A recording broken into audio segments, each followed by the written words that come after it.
Abby, please tell me you were looking 10 out of 10 when you ran into the ex. I was looking so good on Friday. Yeah. This is honestly, I know, for all of us. You know when you fantasize about running into your ex for the first time, like you always want it to go a certain way. And for the last 5 years, every now and then, I'm just kind of, every time I was back in my hometown, I was just kind of like, I always want to have that moment where like I look really good in a bar, my hair is all done, my outfit's on point, and a man is talking to me, and I run into this man. And that's exactly what happened on Friday while I was back in Jack's.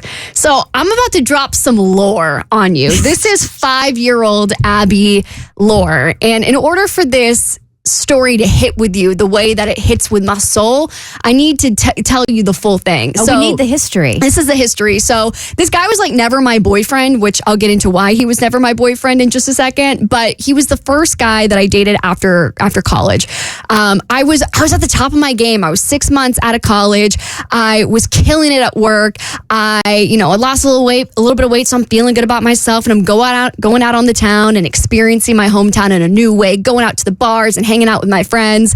And I matched with this guy on a dating app, and we end up meeting out at a bar, and then we go on a couple of dates, and it turned into just a really like sweet situationship. It wasn't very serious. We're 22, 23 years old, and it was just one of those relationships that just kind of like just fell into place. He'd be over at my apartment all the time, and we would cook dinner, we would watch Vine compilations. It was a classic situationship, as the kids would say. And the problem with this situationship is that I was in just such a good place. Like, this man came in and he was still trying to figure out things in his life. Like, he was still in college, but he was my age, and I was really crushing it at work, and I knew exactly what I wanted to do with my life, and I wanted to get out of Jacksonville. And this guy was just not in the same place. And I was very conflicted with that because I was very surprised by my feelings for him, because I didn't really like him at first. And he just kind of he wooed me and just surprised me, and I just really liked hanging out with him, and same for him. But I had a hard time grappling with the fact that I knew we were not compatible, and the fact that we had such great chemistry. That was really hard for me to handle, because I was just kind of like, well, he's not going to be my boyfriend. Like, this guy's just kind of messing around. So what am I doing? But I like hanging out with him, so I don't want to stop hanging out with him. So what do I do? And I would do this thing where I would kind of push him away a little bit. And I used to say this thing over and over again. And I'm saying this specifically because of how weird the situation has turned out to be.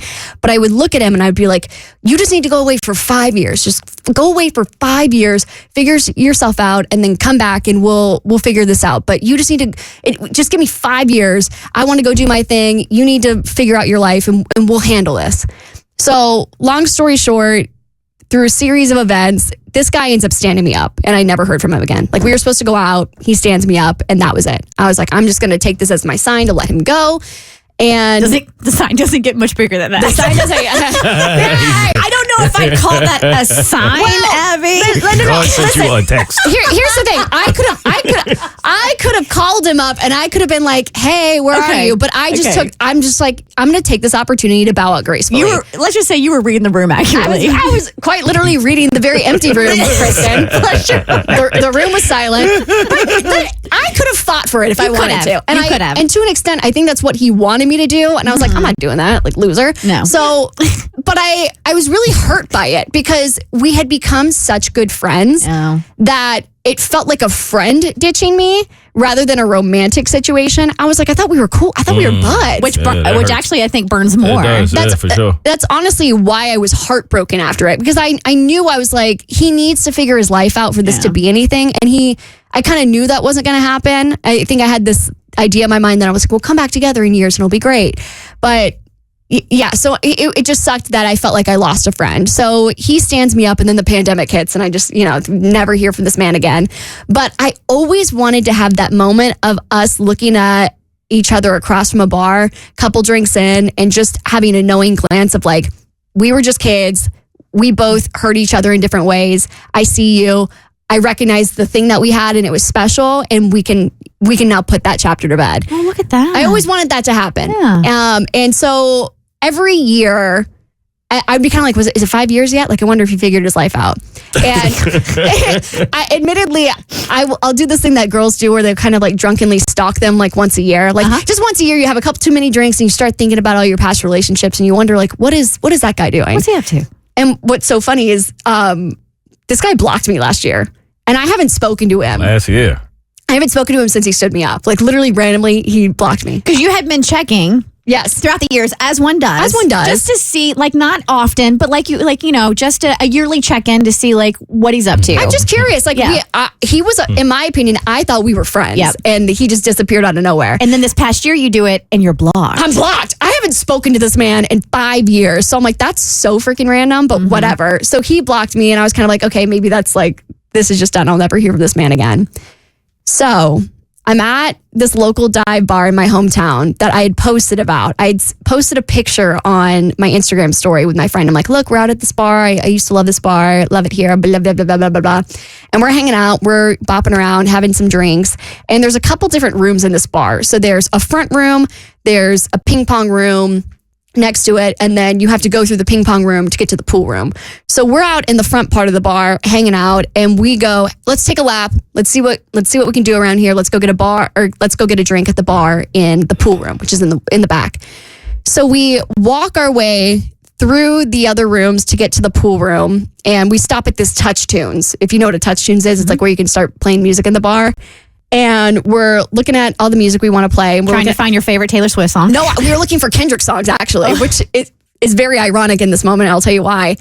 We're looking for Kendrick songs. And then I kind of turn around and I'm immediately stopped in my tracks. I'm like, oh my God, that's the guy. Like he's not my ex, but I'm like, we'll call him my ex for simplicity's sake. Like, that's my ex.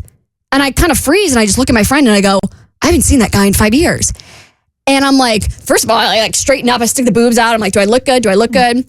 And a thing about this guy is that the first girl that he dated me post-grad was a girl who recently graduated from high school. So I look at her and I was like, you know what song we need to play right now?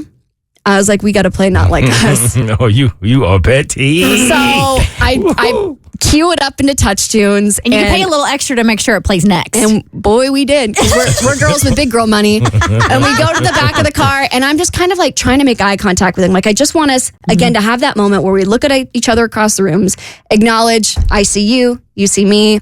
Glad we can move on from this. And then we'll never see each other again. So you don't know if he's noticed you yet at this point? I'm kind of getting the vibe that maybe he did notice me, but like we're not making eye contact. Me and my friend are talking and he's over there playing pool with his friends. And at one point he does come around to the bar where I was standing and he doesn't say hi to me. He just passes me. And I'm like, okay, he didn't say anything.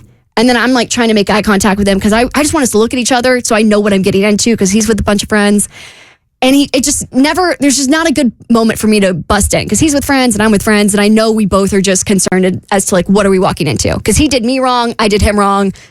It could be bad. And then all of a sudden, Kendrick Lamar's Not Like Us starts to play.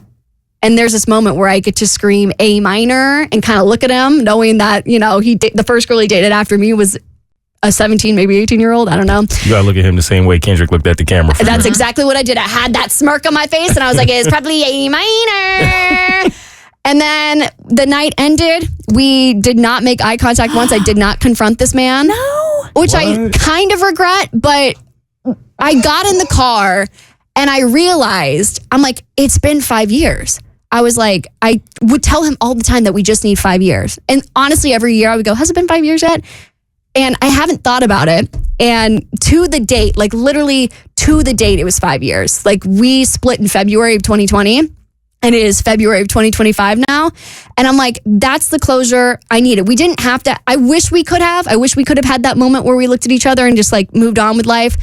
But I can't believe you didn't say anything. I know. And I wonder if he saw you. He definitely saw me. Like it was one of those things where it's like, we're not looking at each other, but I could just tell. But I was like, you have had a nose job. I have had I do look a little different. Maybe you didn't recognize me, but it's been 5 years. And I wanted those 5 years because I'm like, maybe he's going to go off and he's going to become who he is. And we'll have this moment where we come together and it finally works out. But I'm standing there in the bar and I'm like, he's just doing the exact same thing that he was doing 5 years ago. And I knew that. And I knew that's why we would never work out. And that's why I would push him away emotionally, is because I'm like, I knew in 5 years we would be arguing about the same things we were arguing in 2020. And it's that you need to get your crap together. And if you can't, then we can't be together. I love that you gained all that by not even talking or making eye contact with the man across the room. Listen, you literally garnered all that without uttering one. You didn't even look each other in the eyes. I didn't have to. I saw him. I was like, this is what you look exactly the same. I am a completely different person. Yeah, because he wasn't thinking that about you. Not at all. No, he was like, that girl looks good. The Bert Show.